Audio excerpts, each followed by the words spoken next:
Hi, I'm Fran Chismar, and I am the Sultan of Sales at Pinelands Nursery and also the co-host of the Native Plants Healthy Planet podcast. Today, I'm taking a hike through Crystal Lake Park in Burlington County. This is one of my favorite places to hike, especially this time of the year. One of the reasons why I like this, it's kind of like a little hidden pocket. Even though we're in the coastal plain, this is definitely more of a Piedmont mix.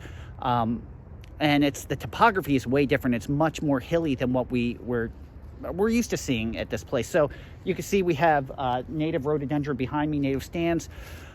There's beach stands.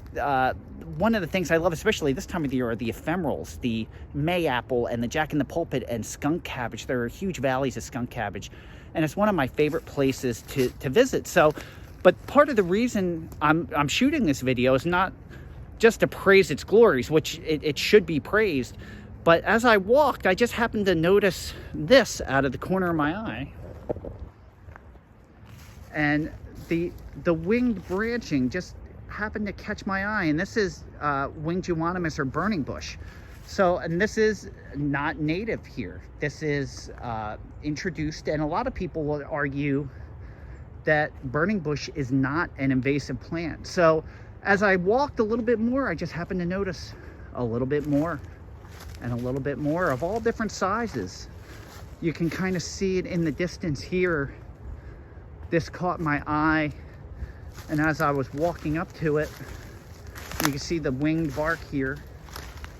I just happened to look around, and there you see much more mature stands of this. Now, the nearest house to here is a good mile away. I mean, we're not close, and we're not talking in development. This is more of a rural community. So this has escaped our landscapes and ended up in our natural places where it doesn't belong. So in the 80s, this was used very commonly as a landscape plant for hedging because it has this brilliant fall color, and it's aptly named burning bush. It's a great marketing name, but back then we didn't know what the damage would be.